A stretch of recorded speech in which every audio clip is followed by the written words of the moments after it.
It started with a dull cramp just under my ribs. I figured it was gas, maybe the leftover tacos from the night before coming back to haunt me. But within an hour, I was doubled over in my office, sweating through my dress shirt, gripping the edge of my desk like it was the only thing keeping me upright.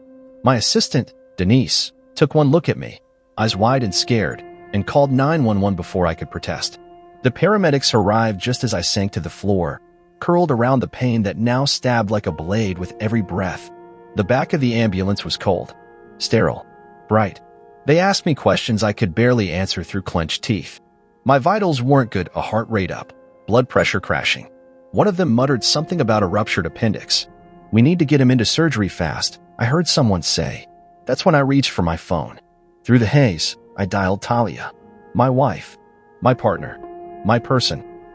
She picked up on the third ring, the noise in the background immediately giving away her location, glasses clinking, laughter, a familiar song from one of her wedding playlists.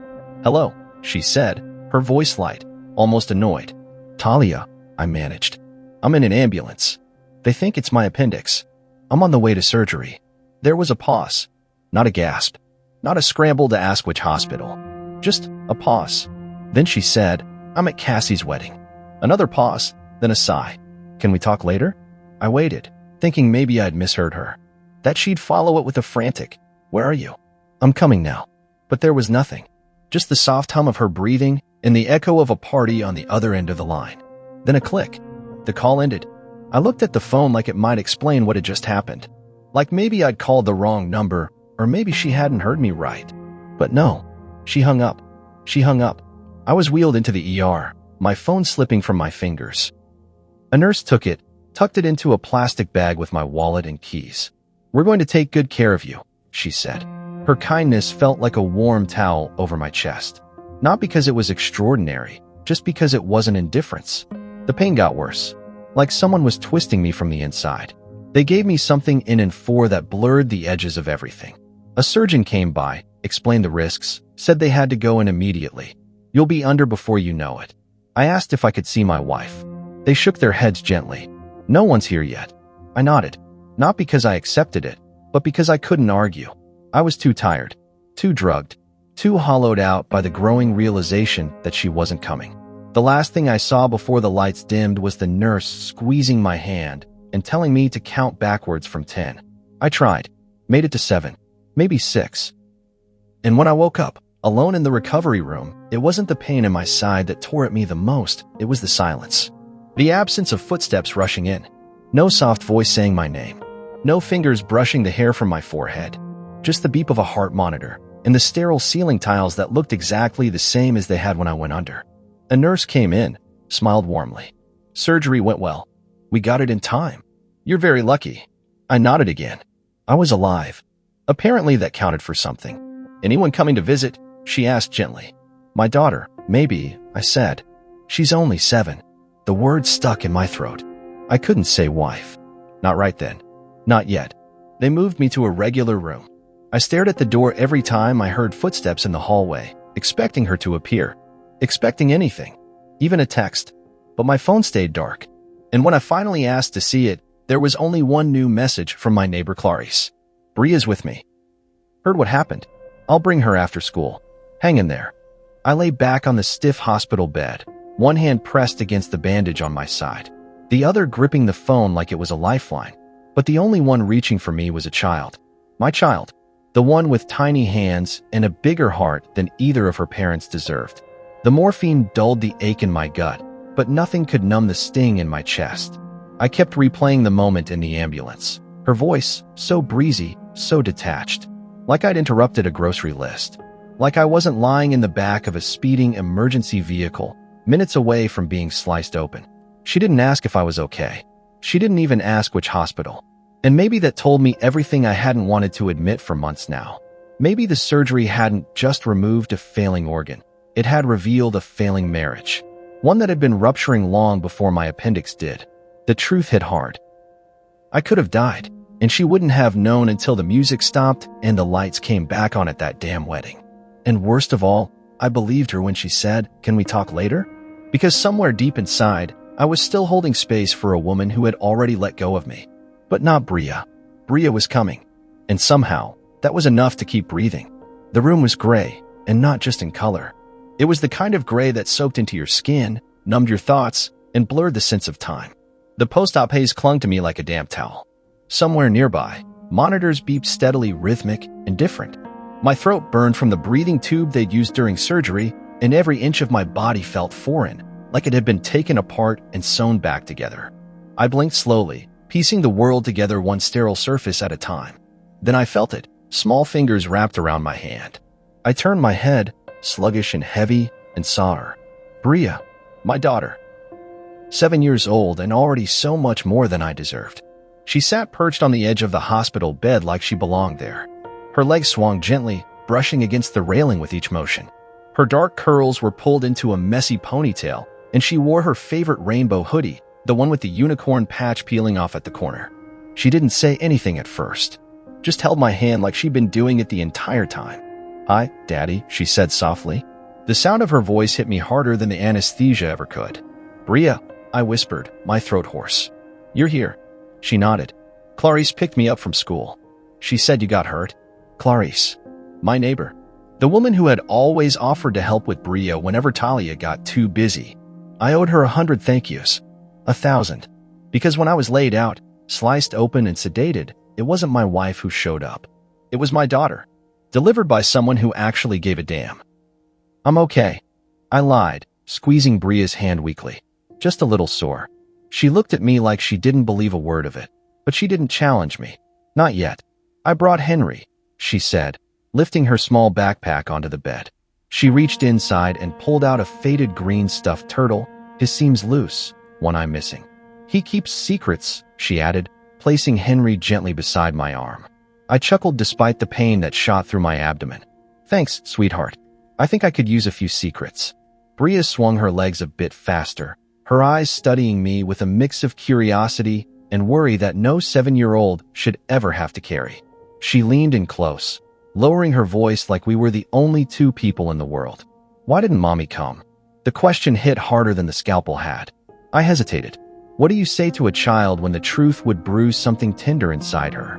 When the person she trusted most had chosen glitter and champagne over a hospital gurney? "She was at a wedding," I said slowly, measuring every syllable. I think she didn't realize how serious it was. Bria didn't nod, didn't blink. She just stared at me with those wide eyes that had always felt like little mirrors. Then, in a tone that was oddly calm for someone her age, she said, "That's not okay." I didn't know what to say to that. I wanted to defend Talia, to make excuses, but I couldn't find any that made sense, not to her, not to me. Bria reached out and placed her hand over mine again. "I'll stay," she whispered. And she did. For hours, she stayed perched beside me, humming to herself, coloring in her notebook, occasionally checking my monitor as if the beeping meant something she could fix. The nurses adored her. One brought her an extra pudding cup. Another let her borrow a stethoscope. Clarice eventually returned with snacks and a warm blanket for Bria, and I could see the worry etched into her face when she looked at me. "She's strong," Clarice whispered when Bria stepped out to use the restroom. "She wouldn't leave you if you asked her to." I nodded slowly. "I know." As the afternoon faded into evening, I drifted in and out of sleep, lulled by morphine and Bria's soft, constant presence. She didn't cry, not once. She just existed beside me like an anchor. When the world felt unsteady, she kept it from tilting too far. At one point, I woke to find her asleep at the foot of the bed, Henry tucked under her chin, her notebook clutched to her chest. I reached for it gently, flipping through the pages. There were drawings, bright, bold strokes of color. One of the pictures was of a hospital bed, a little girl sitting beside it, holding the hand of a man with a tube in his side. Underneath it, she'd written, "This is how I helped." I closed the notebook slowly, a lump forming in my throat. She had helped, more than she would ever understand. The door opened quietly a little while later. A nurse stepped in, checked my vitals, and smiled down at Bria. "She's been amazing," she whispered. "Most kids get scared in hospitals. She's been like a little guardian." I nodded again, words still caught in my throat. That night, after Clarice convinced Bria to go home and get some rest, the room felt cavernous without her. The silence was louder, emptier. Talia still hadn't called, still hadn't texted. I was alone again in every sense that mattered. I stared at the ceiling, fingers twitching where Bria had held them for so long. The painkillers dulled the physical ache, but the emotional one simmered just beneath the surface, like embers waiting to ignite. I didn't cry. I wanted to, but something about the way Bria had sat beside me, unflinching and faithful, made me hold it together just a little longer. Because she hadn't fallen apart, and if my daughter could sit in this cold, sterile room without breaking, so could I. Before I fell asleep, I whispered into the quiet, hoping the walls would keep the secret too. Thank you, Bria. Thank you for showing up. She was just 7, but in that moment, she was everything. I woke to the sound of stilettos tapping down the hall. There was a rhythm to it, too deliberate to be a nurse. The door creaked open, and in walked Talia, still dressed like the party hadn't ended. Her curls were intact, cascading down her shoulders in ringlets too perfect for morning. Makeup clung to her face, lipstick slightly faded but visible, foundation layered like armor. She wore the lavender dress I'd seen hanging in our closet for weeks, the one she said she wasn't even sure she wanted to wear. Apparently, she did. Hey, she said softly, walking toward the bed like it was unfamiliar territory. You look better than I thought. I blinked up at her, too drained to measure the weight of her words.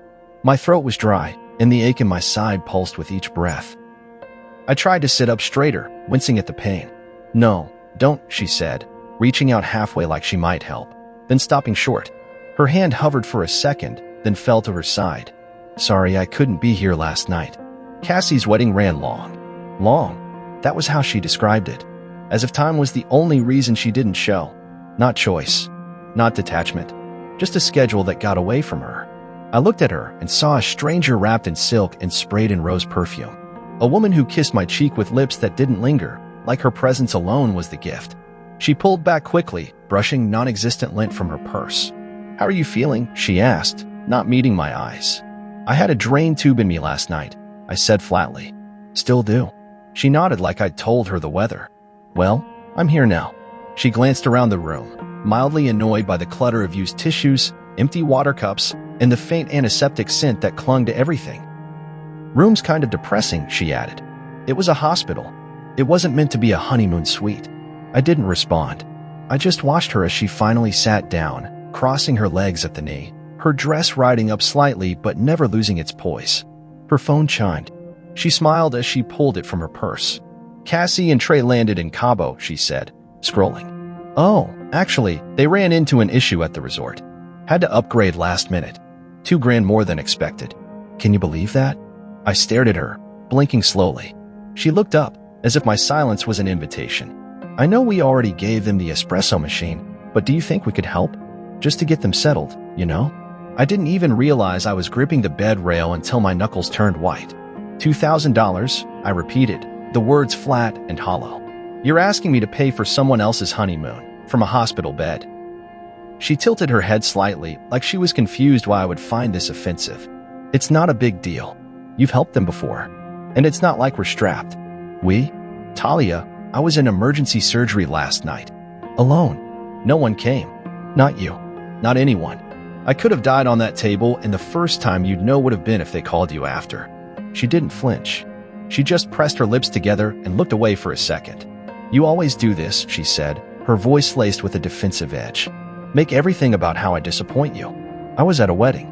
I didn't know it was that serious. You didn't ask. That stopped her. Not because it wasn't true, but because it was. She looked at her phone again, more to avoid my eyes than to check anything urgent. A long pause stretched between us, the kind of silence that grew heavier the longer it sat. Then, without shame, she said, well, can we talk about Cassie's thing later? They're stressed, and I don't want to leave them hanging. I let out a laugh that wasn't really a laugh. It was breath and disbelief. I haven't eaten solid food. I have stitches in my side. And you want me to wire money to Cabo? It's not about the money, she snapped. It's about being there for people you love. There it was. The line she didn't realize should have shattered her argument instead of strengthening it. I stared at her, long and hard. I was here last night, Talia. Cut open, bleeding, drugged out of my mind. And you didn't come. So maybe don't lecture me on being there for the people you love. The words landed. I saw them hit her. Saw the slight twitch of her mouth. The narrowing of her eyes. But she didn't apologize. She didn't even look ashamed. Just inconvenienced.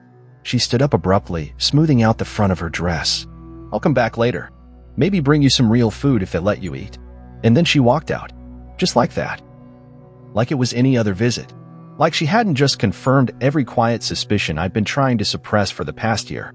I stared at the closed door for a long time, the beeping of the monitor returning as the only sound in the room.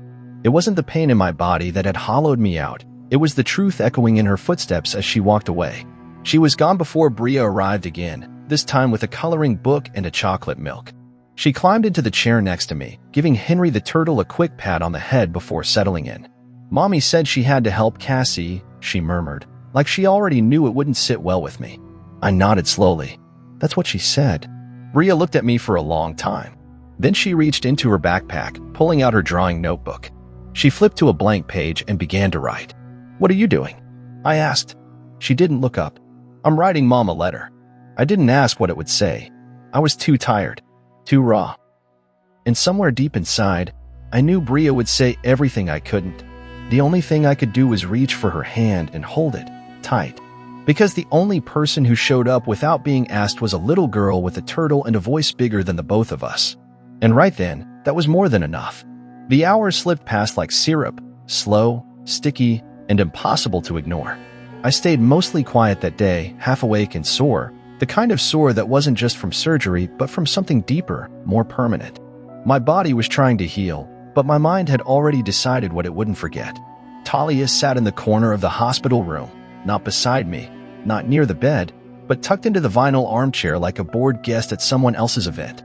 Her legs were crossed, her phone cradled in both hands, her thumbs dancing across the screen. She hadn't asked how I slept. She hadn't asked if I needed anything. She hadn't even looked at the drain bag hanging from my side, half full of something that looked like watered-down cranberry juice. Instead, she was smiling at photos. "Look at this one," she said out loud to herself. Cassie's dress in that light, gorgeous. She turned the phone toward me briefly, but I didn't react, didn't lift my head, didn't offer a sound. The disconnect between her joy and my reality was so vast, it wasn't even worth naming anymore. Bria sat by my side again, her presence a balm. She brought her sketchbook, the thick, spiral-bound one she insisted on carrying everywhere. Crayon bits were smudged along the cover, and the corners were dog-eared from love, not neglect. She wasn't coloring today, though. She was quiet, observant, watching the space around her like she was trying to figure out where she fit in the strange adult world of beeping machines, distant parents, and whispered tension. "Daddy," she said softly, nudging my arm. "Can I see your chart?" I looked down at her, confused. "Why?" She shrugged like the question didn't really need an answer. "I just want to know what happened." I didn't ask further. I didn't need to. Bria had always been a little different, intuitive, thoughtful beyond her age. The kind of child who could sense mood changes before the temperature in the room shifted. I motioned to the clipboard resting in the wall bracket. "You can take it. Just be careful." She climbed off the chair, her little sneakers padding softly on the tile. Talia didn't even look up from her phone as Bria retrieved the discharge note tucked behind the daily chart. She studied it like it was a treasure map, her brow furrowed. Then, wordlessly, she slipped it into the back pocket of her sketchbook and zipped it shut. "What are you planning?" I asked, more amused than alarmed. She glanced at me with a small smile. "I'm not sure yet, but I think Mom needs to read it." I should have stopped her. I should have said something.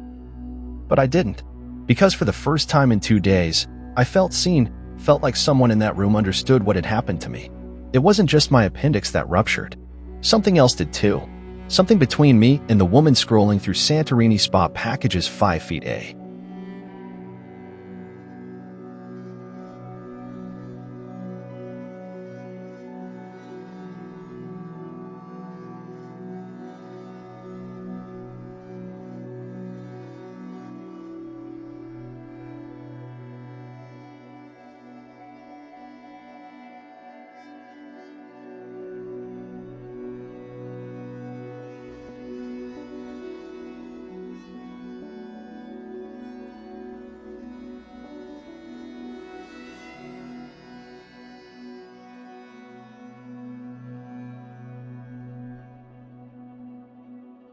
Later that night, the room quieted. The nurses made their rounds. The lights dimmed to a gentle yellow that buzzed softly in the corners. Talia was still in the chair, her eyes now scanning Instagram reels, laughing quietly to herself every now and then. I wasn't sure what hurt more, her distance or her ease. Bria sat cross-legged on the floor with her sketchbook open again. But she wasn't drawing. She was writing. Her glitter pen moved slowly, deliberately. The tip scraped softly against the thick paper, her tongue poking out between her lips in concentration. She flipped back and forth a few times, then settled on a clean page. I watched, curious but too tired to ask. When she finished, she carefully folded the page in half, then again, and tucked the paper, along with the discharge note, into a blank white envelope she'd pulled from her backpack. "Where did you get that?" I asked. "Clarice," she said. "I told her I wanted to write a letter." I nodded slowly, swallowing past the dry lump in my throat. "Did you write it for me?" She shook her head. "For Mom." That answer landed like a stone skipping across still water. I didn't know what Bria had written, and I didn't ask. Some part of me trusted her to say what I couldn't, what I'd long stopped trying to. She closed the envelope carefully and looked at me, her eyes clear. "Can I leave it on her pillow when we get home?" I hesitated, then nodded. "Yes," I said. "She needs to know." Bria crawled up into the chair beside me and leaned her head on my shoulder. I winced slightly at the pressure, but didn't move. I couldn't. I didn't want to. "Do you think she'll be mad?" she asked after a while. I looked across the room at Talia, still glued to her screen, still lost in a world I no longer lived in, and then down at the envelope in Bria's lap. "She might be," I said honestly. "But sometimes people need to hear the truth, even when it's uncomfortable." Bria nodded slowly, as if she already knew that, as if she'd known it far longer than a 7-year-old should. The nurse came in a bit later, checking my 4 and updating the chart. Bria yawned and rested her head against the side of the bed. I reached over and brushed a curl from her forehead. "Go to sleep, baby," I whispered. She nodded, clutching Henry the turtle to her chest. Across the room, Talia looked up just once. She saw us, me and Bria, huddled in silence, and for a brief second, her face twisted into something unreadable. But she didn't say anything. She didn't ask about the envelope Bria now held under her palm. She just returned to her scrolling, pausing only to like a photo of Cassie and Trey toasting in the glow of a candlelit dinner. That night, the monitors kept beeping. My side throbbed. But none of it hurt as much as knowing the most important moment of the day didn't even register for my wife. My daughter wrote a letter. And I hoped it would be loud enough to be heard over 1,000 missed moments. We returned home 3 days later, though the word home no longer felt accurate. It was just a structure now, walls and beams and hollow spaces where intimacy used to live. I walked slower than usual, hunched forward like a question mark, my body still learning how to move without screaming. The incision in my side burned with each step, every breath stretching the line of stitches, but I said nothing. What was the point? Talia barely spoke during the drive. Her fingers tapped constantly against her phone screen, the soft clicks syncing with the car's turn signals like a metronome for her apathy. She didn't ask if I was hungry, didn't ask if I needed help into the house. When we pulled into the driveway, she simply got out, heels clacking against the pavement as she carried her purse and went inside ahead of me. Bria stayed close, one hand on my elbow, her tiny frame acting like a pillar I shouldn't have needed but did. Inside, the air smelled like lemon cleaner and silence. Talia had arranged for a cleaner to freshen up the place before we came home. She said it was so I wouldn't have to worry about mess when I returned. But it didn't feel like a gesture of care. It felt like staging, like the house had been prepped for appearances, not recovery. I sank slowly into the couch, biting my lip against the ache as I eased down. Bria ran to get my blanket, the one with the navy and gold checkers she always insisted made me look like a superhero. She draped it over my legs and then scampered off to the kitchen without a word. The sound of drawers opening and the soft scrape of a chair being dragged caught my attention. I turned my head slowly and saw her at the kitchen table, glitter pen in hand, notebook open again. She sat with a quiet focus, her tongue tucked at the corner of her mouth, just like she did when she was trying to get her unicorn drawing symmetrical. She was writing again. This wasn't the playful kind of writing. No hearts, no stars, no doodles in the margins. Just neat lines and her small hand pressing firmly, like every word had to land with the right amount of weight. She folded the paper, opened a fresh envelope, and slid the note inside. Then she reached into her sketchbook and took out the hospital discharge summary she'd tucked away days earlier.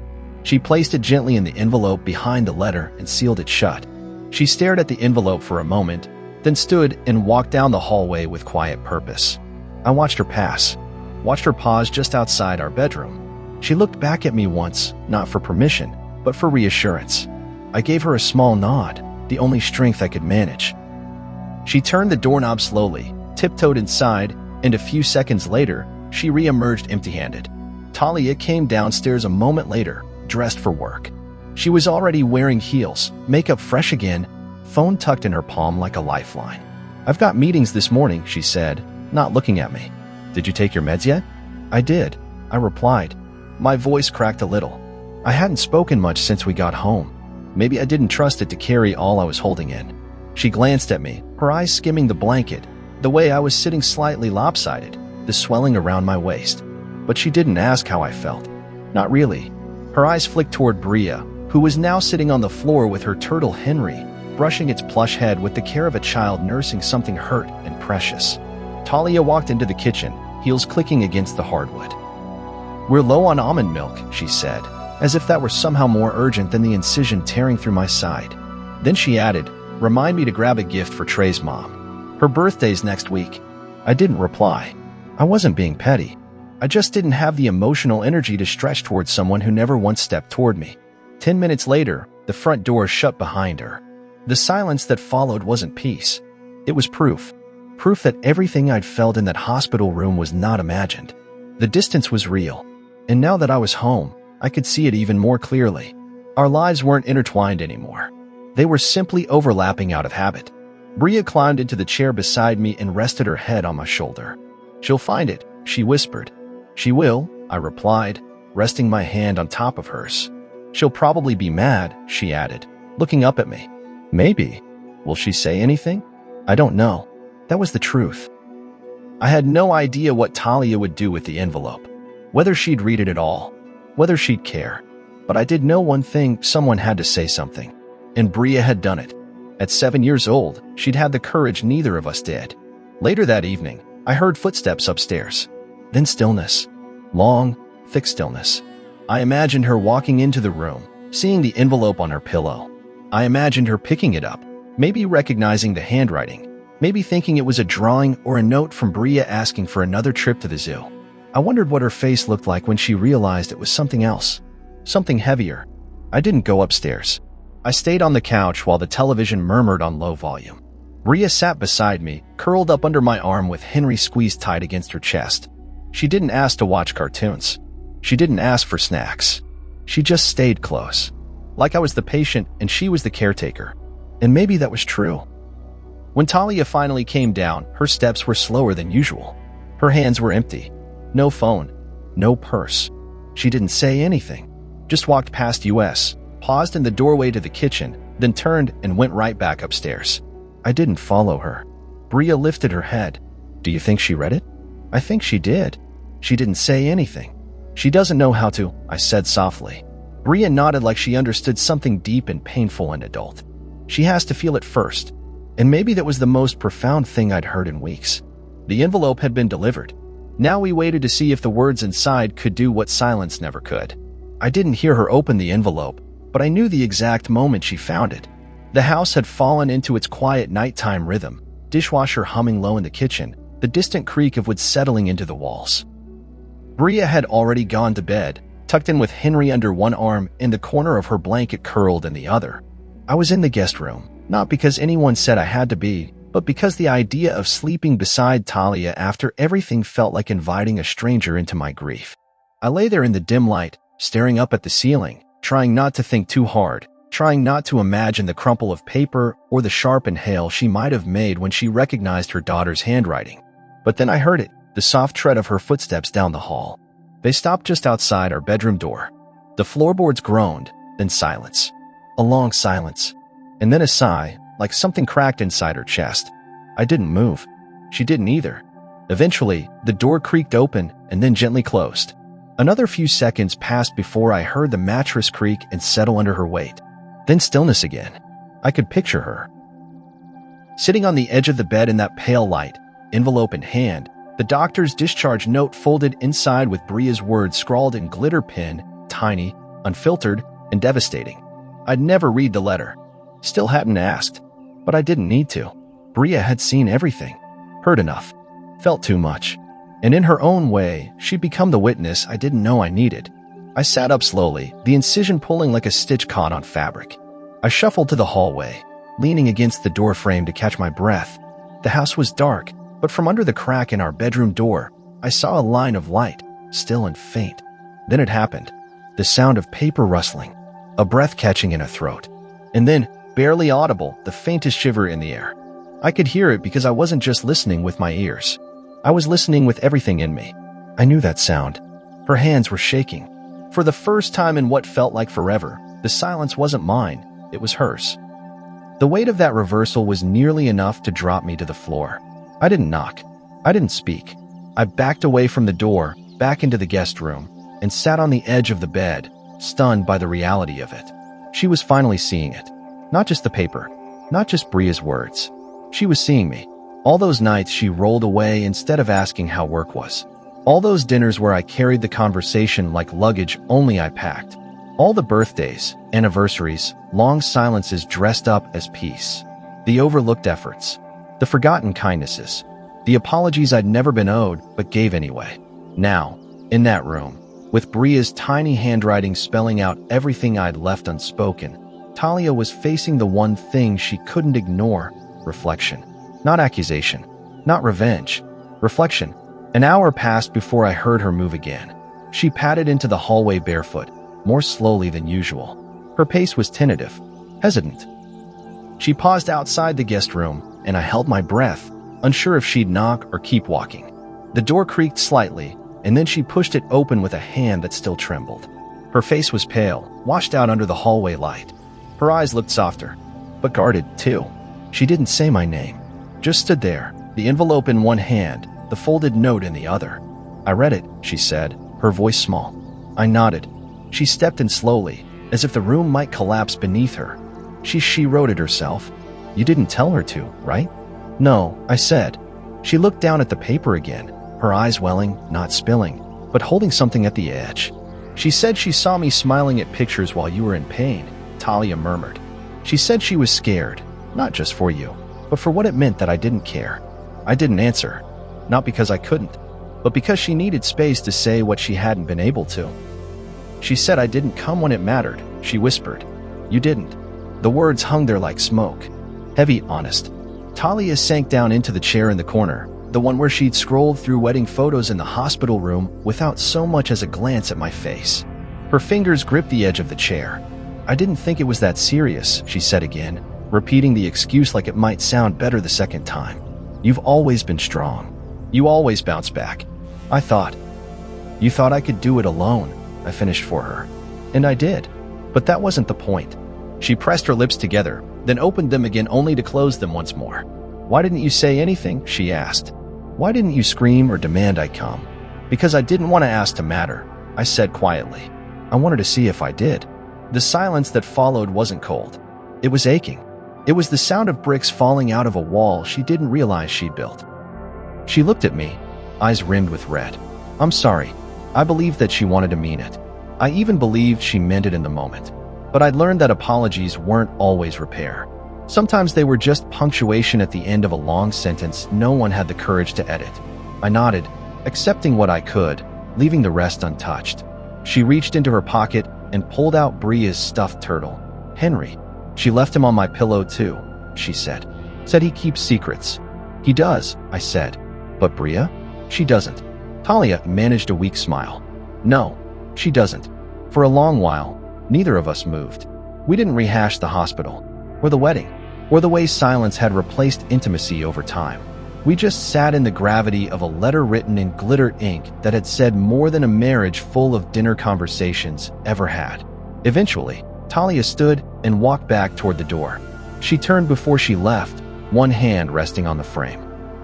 "I don't know how to fix this," she admitted. I nodded slowly. "I don't either." But in that moment, I knew something had shifted. Not healed, not reversed, just shifted, because her hands had shaken. And that meant, for once, she'd felt it. The next morning arrived with the smell of burnt toast and scrambled silence.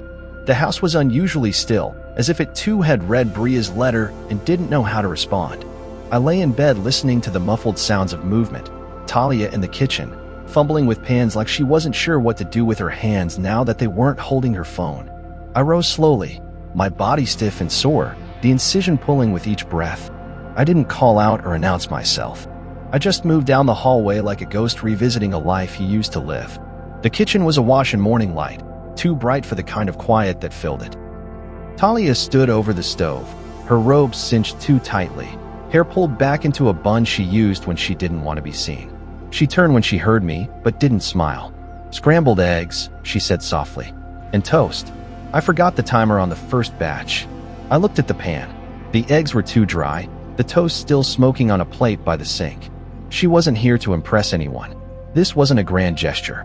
It was something else, an apology without a name. I nodded, taking a seat at the table. Bria sat across from me, dressed and ready for school, even though we hadn't yet spoken a word about it.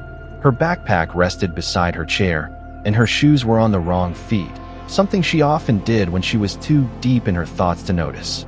Talia set a plate in front of me. No garnish, no effort to dress it up. Just food, mechanical and sufficient. "How did you sleep?" she asked, still standing. I took a bite of toast and chewed slowly before answering. "Fine."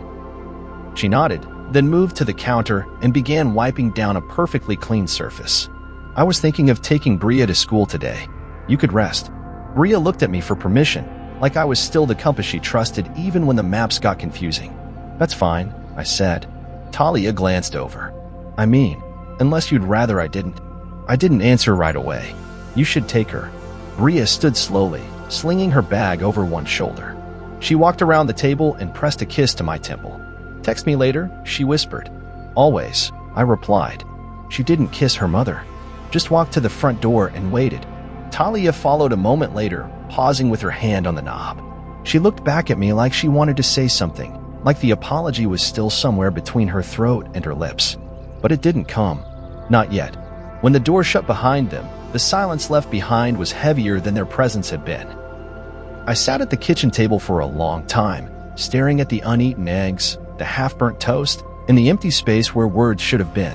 Around noon, my phone buzzed. I picked it up expecting a message from Bria, maybe a doodle or a thinking of you note in emoji form. But it wasn't her. It was an email from Talia's cousin, Cassie. Subject, "Thank you so much. Hey, just wanted to say thanks again for the honeymoon contribution, Trey, and I were so surprised. We landed in Cabo and upgraded our suite because of you two. You didn't have to, but we're so grateful. Can't wait to show you photos when we get back." The breath I took in was sharp, cold. There had been no gift. I hadn't authorized anything. I hadn't agreed to send money. Not after what had happened. Not after what she asked for in the hospital, as I lay there with tubes in my side and silence in my ears. I stared at the email for a long time, the words blurring into noise.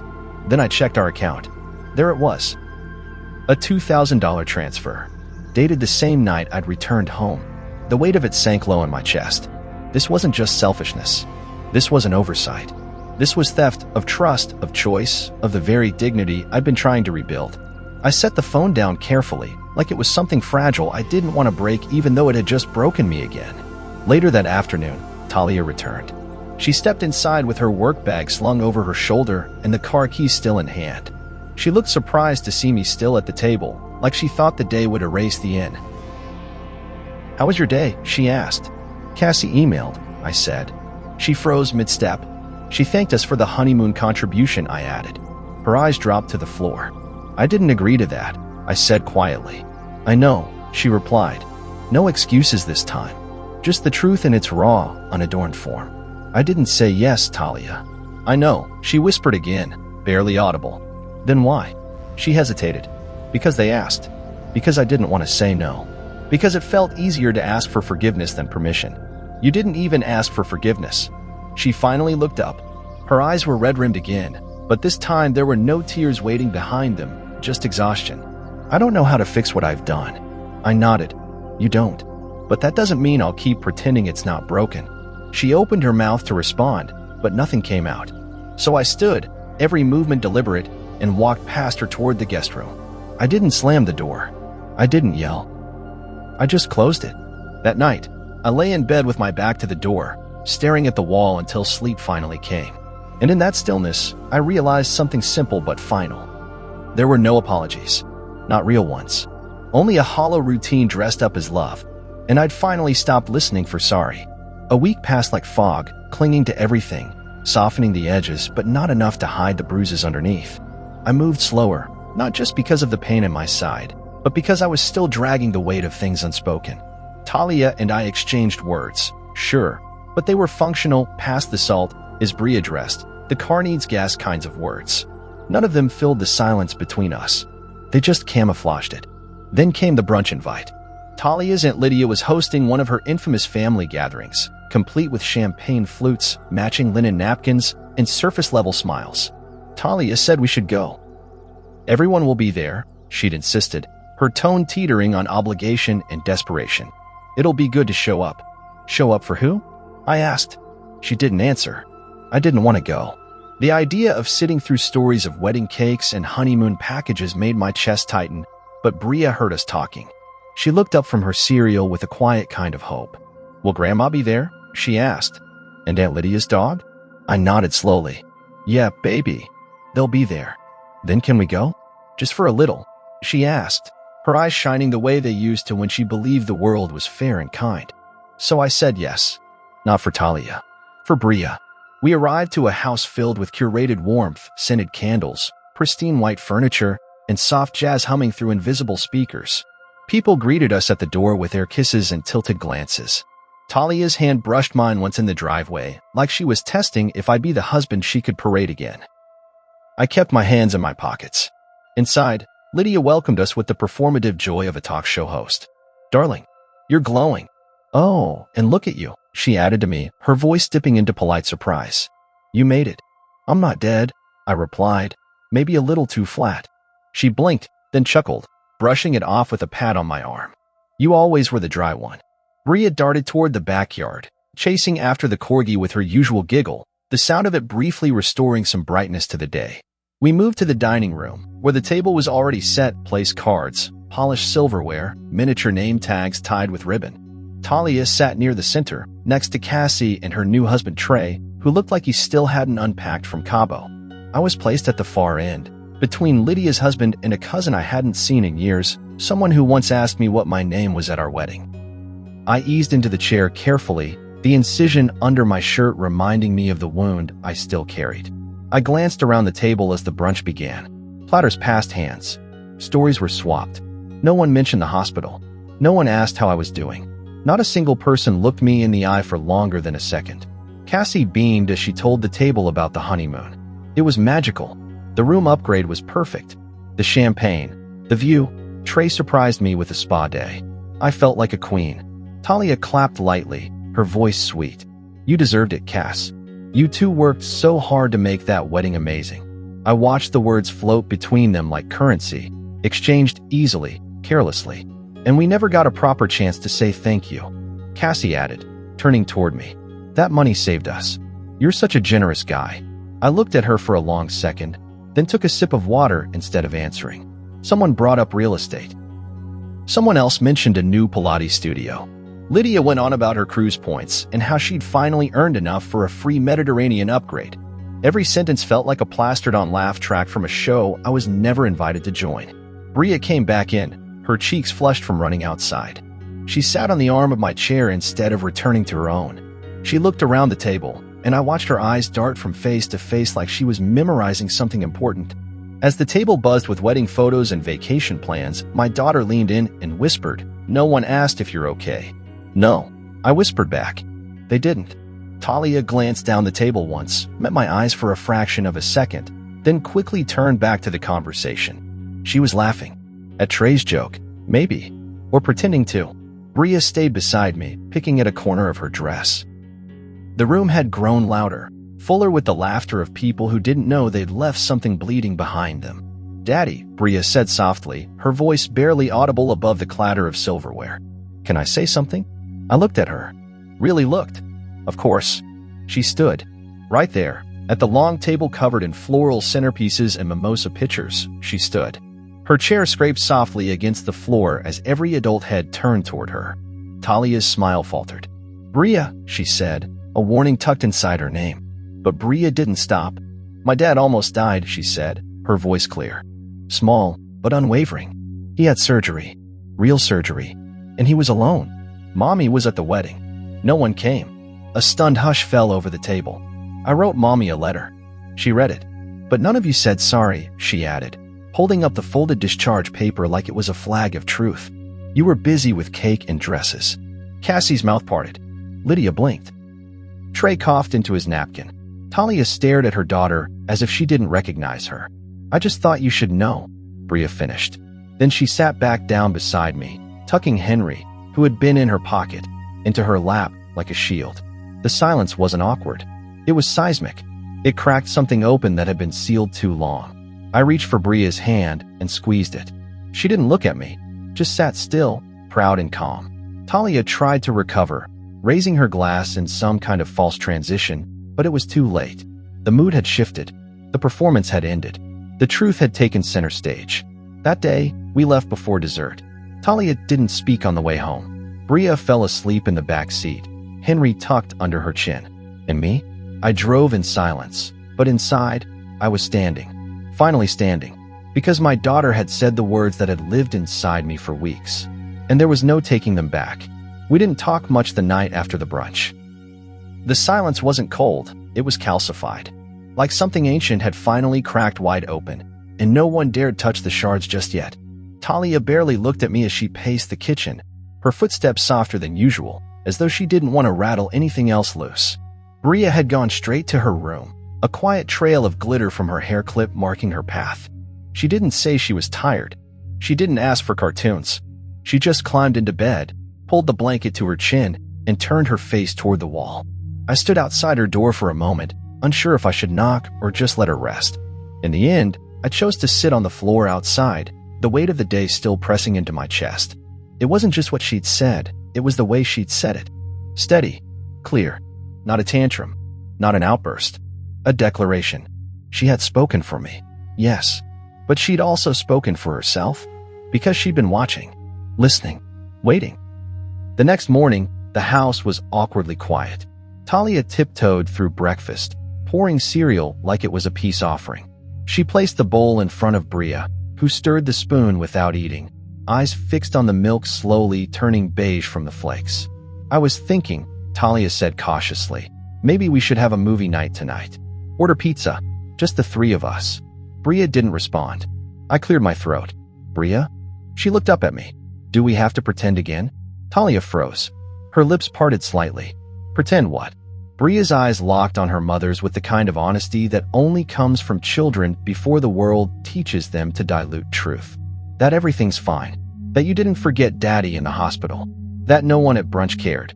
Talia's hand tightened around the cereal box. That's not fair. It's not supposed to be, Bria replied. There was no anger in her voice. Just facts. A child's math. And the numbers didn't lie.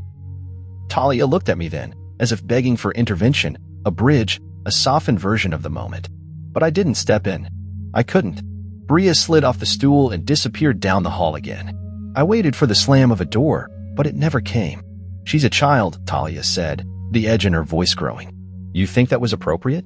At a family brunch? She's a child, I repeated, who watched her father go into surgery alone and come out to a party you never left. She doesn't understand the full context. She understands enough, I said. More than most adults in that room. Talia shook her head and turned her back to me, wiping a perfectly clean counter. You always take her side. I sighed, my fingers curling into the armrest. There shouldn't be sides, Talia. That's the problem. She didn't respond. Just scrubbed harder, like the silence was something she could wipe away. Later that day, Bria reappeared with her drawing notebook. She sat beside me on the couch and opened to a new page, flipping past sketches of Henry the Turtle and lopsided family portraits. What are you working on now? I asked. She looked up, her eyes wide. I'm writing my speech. I raised a brow. Speech? She nodded. In case I have to say it again. I swallowed hard. You don't have to do that, sweetheart. You said what needed to be said. But what if they still don't get it? She asked, tapping her pen against her notebook. What if they pretend again? Her question hit me in a place I'd been avoiding, because pretending was how Talia and I had survived so long. Pretending that distance was routine. That silence meant peace. That forgetting someone in the most vulnerable moment of their life could somehow be brushed over with matching napkins and champagne flutes. They might, I admitted. But that doesn't mean you have to stay quiet. She kept writing. That evening, Talia approached with a stiffness in her spine. She held her phone in one hand and a pair of folded pajamas in the other. I told Mom we won't be coming next weekend, she said, voice flat. I nodded. I said we needed time as a family. Another nod. She set the phone down and looked at me, her eyes searching. Do you want to talk? I think we've done enough talking, I replied. Now it's about listening. To what? To Bria. To yourself. To what this house has become. She lowered herself onto the edge of the armchair across from me, the weight of it finally catching up. I didn't mean to let it get like this. I said nothing. Regret wasn't currency anymore. It couldn't be traded for love. I thought I was doing what I had to keep up appearances, to be the kind of wife, the kind of friend. You stopped being a partner. The sentence cut through the space between us like a blade. And you stopped asking me to be one, she added, quietly. I paused, surprised by the truth in her reply. You gave up on me, she whispered. And I didn't know how to fight for something that didn't want to be held anymore. The room tilted in that moment, not in rage, not in sorrow, in honesty. Finally. But honesty comes late sometimes, and it doesn't always rebuild what's fallen. From down the hall, we heard Bria humming, a soft, tuneless melody that drifted into the silence like a thread trying to stitch something back together. Talia's voice cracked. Is it too late? I don't know, I said. But if you're asking me that now, it means you finally started to care again. She blinked back the sting in her eyes. I don't know how to fix this. You don't fix it, I told her. You show up. And you stop expecting praise for doing the bare minimum. She looked away, ashamed. Bria came back out moments later, clutching her notebook. Can I read you something? Talia nodded. I did too. She climbed into my lap, opened to a page, and read slowly, her voice clear. When someone you love is hurting, you're supposed to sit with them, not scroll through parties, not leave them alone. If you forget someone when they're scared, they won't feel safe around you again, even if you smile later.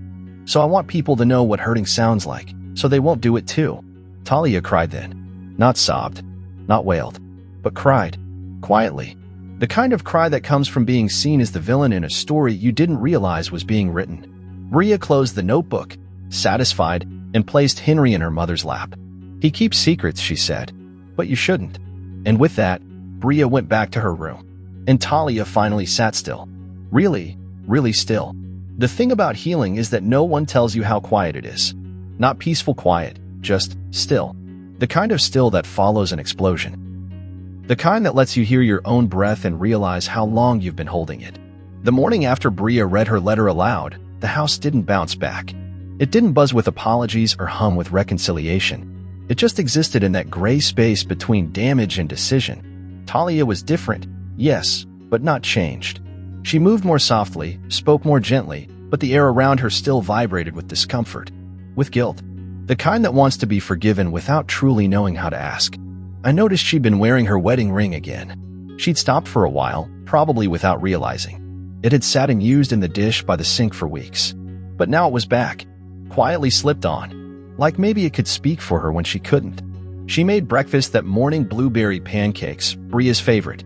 She asked me if I wanted coffee. I said no. We didn't talk much.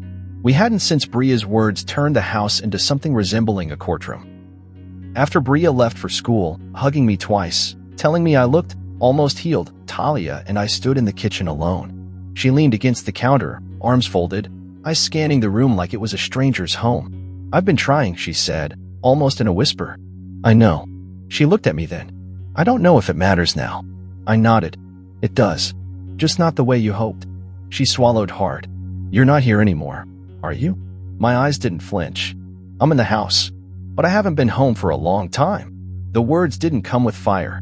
They weren't meant to wound. They were just the truth. I didn't think it would come to this, she murmured, her voice shaky. Neither did I.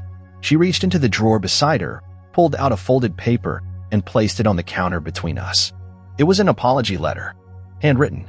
The kind people write when they've been coached on accountability, when they finally understand what harm feels like from the other side. I didn't pick it up. I wrote it, she said, tapping it once. But I think I'm too late.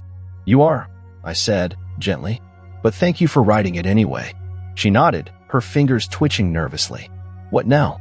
It wasn't the first time she'd asked that question. but it was the first time she said it without expecting me to carry the answer. I've been looking at places, I said. Nothing far. Just enough to breathe. Her eyes didn't widen. She didn't gasp. I think, somewhere inside, she knew it was coming. Maybe she had known for years and just kept hoping that if we both stayed silent long enough, the story would rewrite itself. For Bria, she asked, voice cracking. For all of us, I said. She needs to see that love isn't supposed to feel like waiting. A tear slipped down her cheek, but she didn't wipe it away. I don't want to lose my family. You lost me the moment I realized you'd rather protect a party than hold my hand in an emergency room, I said. This is just the part where we stopped pretending it didn't happen. She reached for the counter, steadying herself like the floor had moved. I never hated you, I added, even when it hurt. I just kept hoping you'd see me again. But you didn't. And Bria did. That's what saved me. She sat down then, in the kitchen chair that still had a tiny sticker Bria had stuck on months ago, a glittery dolphin that had refused to peel off cleanly. She didn't speak again for several minutes. I'll tell her, I said, about what's happening. And I'll do it kindly. I won't poison her against you. Her shoulders slumped in relief. Thank you. She doesn't need to carry our failure, I added. She just needs to see us handle it with care. The words settled in the room like soft dust, landing on everything. That afternoon, I picked Bria up from school. She came running toward me, backpack bouncing, her smile wide and unburdened. I braced for the questions, she always had them. But instead, she slipped her hand into mine and walked quietly to the car. In the driveway, before climbing in, she looked up at me. You're moving out, aren't you? I froze. Who told you? She smiled sadly. No one. I just know. I heard you say you needed to breathe. I crouched to her level, wincing slightly from the healing stitches, and tucked a curl behind her ear. I love you more than anything. That's not changing. I know, she whispered. I'll be close. You'll see me every day. Weekends. After school. We'll have our routines. She nodded slowly. Can I have 2 bedrooms? One here and one there. You can have 2 homes, I said. And one heart that's always yours. She hugged me so tightly I had to breathe through it. When we got inside, Talia was waiting in the living room. Bria ran to her and hugged her without hesitation. I saw the surprise in Talia's eyes, the way she held her daughter like she was made of glass. I want you both to be happy, Bria said. That night, I began packing a small bag, just the essentials. I wasn't rushing, but I wasn't dragging my feet either. Talia helped in silence. She folded one of my sweatshirts and placed it in the duffel without looking at me. When I reached the door, Bria stopped me. Wait, she said, running to her room. She came back with Henry. He wants to go with you this time. I smiled through the tightness in my chest and took the stuffed turtle, worn and beloved. Thank you, I said. She hugged me again, and this time, I let my tears fall. I didn't hide them. I didn't turn away. Talia stood by the door, arms folded, eyes wet, but no longer filled with panic. Just acceptance. You'll be okay, I said to her. So will she. I hope you find your breath again, she whispered. I already have, I said, stepping out into the quiet. And for the first time in a long, long time, the silence didn't hurt. It healed.